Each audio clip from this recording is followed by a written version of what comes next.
Greeks never used napkins. A man loses a job through mistaken identity. The man who broke the bank at Monte Carlo really lived. Can you imagine that? This is Lindsay McCarry, ladies and gentlemen, and my gang and I are with you once more to delve into the dusty tomes of ancient annals and the yellowing pages of newspapers to bring you another series of amazing facts. We'll be on the air with the first one in just a minute and a half, so stick around.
And now we're ready to present our first item on this session of Can You Imagine That?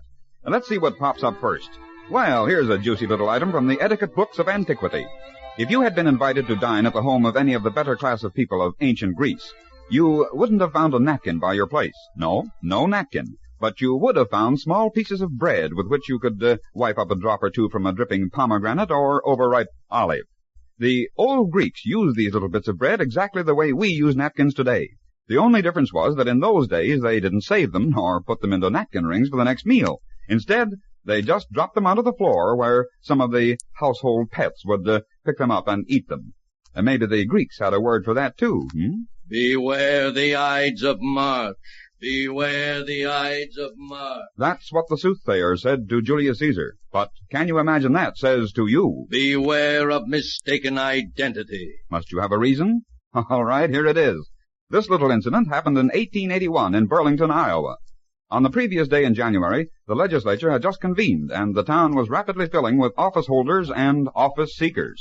Up in front of one of the leading hotels drove an imposing carriage. Here you are, sir. Very well. Here's a dime for your trouble. Just put my trunk on the veranda. I'll carry my portmanteau. Yes, sir. A room, please, with bath. Yes, sir. Register, please.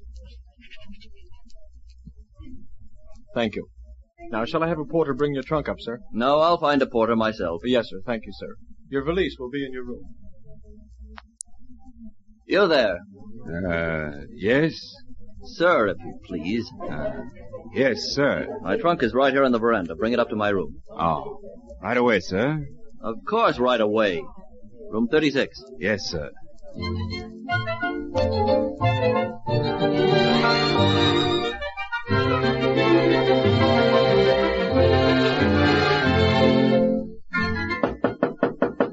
Come. Oh. All right. Now, what do you charge for your services? 25 cents, please. Here. Oh, thank you, sir. Now, do you know Governor Grimes when you see him? Oh, very well, sir. Good. Give him my card and tell him I want an interview at his earliest convenience. Oh. Oh? Why are you staring at that card? Is this your name? Of course it's my name. Permit me. I am Governor Grimes. At your service, sir. You are Governor Grimes? Oh, my dear sir, I beg of you, please excuse me. 1,000... Perfectly all right, young man. You may have your interview right this minute. Oh, thank you, sir. Yes. I received your letter of application, and I was much impressed by it. I thought you would be well suited to the position you applied for, but, sir, you have just given me a marked quarter worth just 20 cents and not 25 cents. Any man who would cheat a working man out of a measly 5 cents would cheat the public treasury out of much more if he had the chance. Oh, but Your Excellency... That is all. Good evening.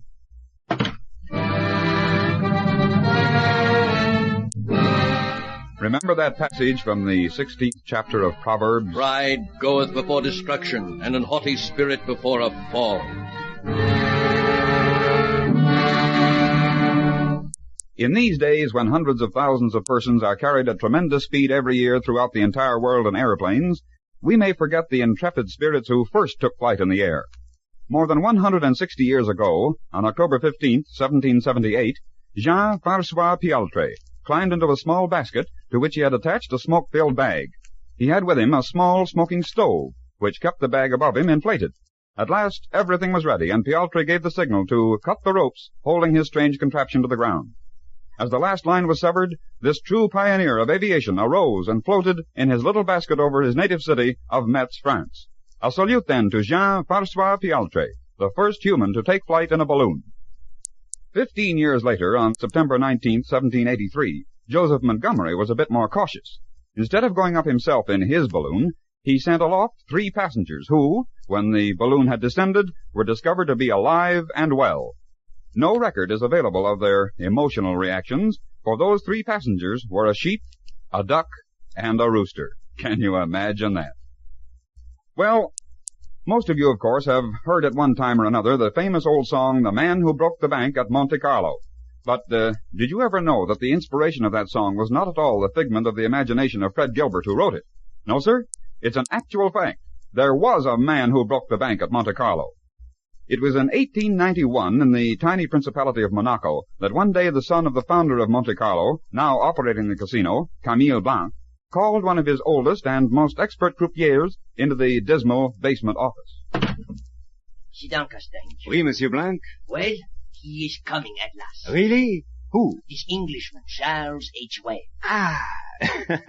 So he has been fortunate in England. But, well, no one is forever lucky in Monte Carlo. You remember what your revered father used to say? Red wins sometimes. Black wins sometimes. But Blanc always. Ah, yes, I know. But I am fearful, Castagne. This Monsieur Wells has been too fortunate. He has won too much in several financial ventures. Now he may do the same here. I appoint you grand chef de partie. You will stand by him wherever he is while in the casino. Watch him carefully. Report to me if you notice the slightest indication of trickery. You understand? Oui, monsieur. I will watch him.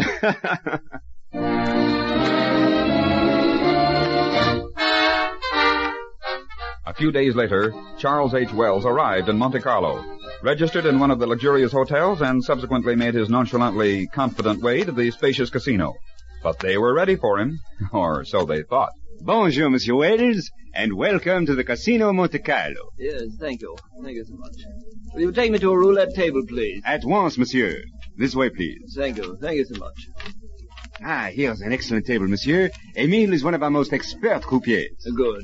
Place your wagers, please. I put 750 francs on the double O. 10 black, please. The maximum on number 5. The maximum, monsieur? Emile, monsieur has said the maximum. Of course. Thank you. Thank you so much.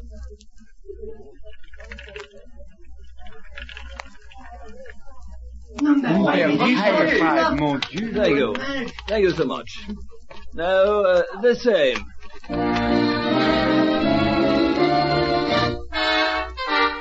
Well, on and on went the luck of the amazing Mr. Wells. Around and around spun Dame Fortune's wheel, and always did Mr. Wells win. Whenever he appeared, the croupiers fell into a fit of consternation. His fame sped around the casino until the number of bettors placing wagers on the same number Wells selected had to be limited, greatly to the obvious annoyance of those eliminated. Camille Blanc was so certain that the Englishman's winnings must be the result of some sort of fraud that he set 10 of his best spies to watch Wells night and day. But never could they discover any evidence of collusion. Wells's astounding good fortune was sheer luck. He had no system and played numbers all over the felt-covered table. At last, a few months later, he left Monaco to return to England. But the notoriety that his visit had brought to the casino sent thousands of avid gamblers to the table. Thousands from all over the world who were bent upon emulating the success of the famed Man Who Broke the Bank at Monte Carlo. If Wells had broken the bank 50 times, the advertising would have been worth the cost. At length, Wells returned, repeated his former success for a time, and then... Number 9 on the red. I will too. Number 9 on the red. Our wages in, our wages in. Wages closed. Number 6, black. I'll still play 9 on the red. Yes, so will I. Number 9. I will stay with number 9 too, yes. Number 10, black. Well, no matter. I shall still play number 9. For the last time I will play number 9. I do it.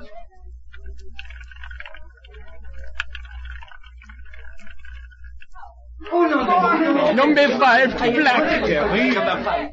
And Charles H. Wells kept on losing. His luck had changed. He turned to his old favorite number 5, lost again, and again, and again.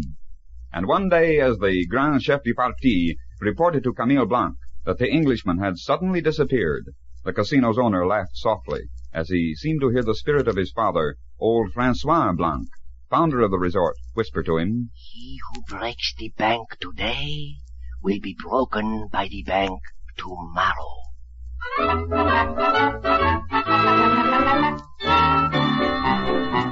I've just got here to Paris from the sunny southern shore. I to Monte Carlo went just to raise my winter's rent. Dame Fortune smiled upon me as she'd never done before, and I've now such lots of money I'm a gent. Yes, I've now such lots of money I'm a gent. As I walked along the path along with an independent air, you can hear the girls declare he must be a millionaire. You can hear them sigh and wish to die. You can see them with the other eye at the man who broke the bank at Monte Carlo. I stay indoors till after lunch, and then my daily walk to the great triumphal arch is one grand triumphal march, observed by each observer with the keenness of a hawk. I'm a mass of money, linen, silk, and starch. I'm a mass of money, linen, silk, and starch.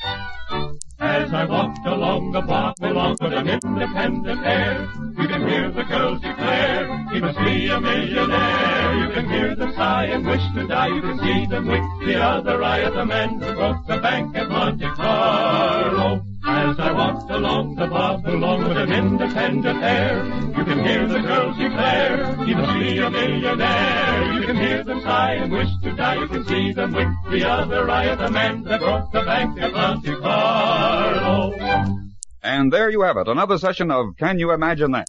This is Lindsay McCary reminding you that we'll be back again on this same station very soon with another batch of odd facts and hidden human interest news stories. And until then, it's goodbye now.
Yeah.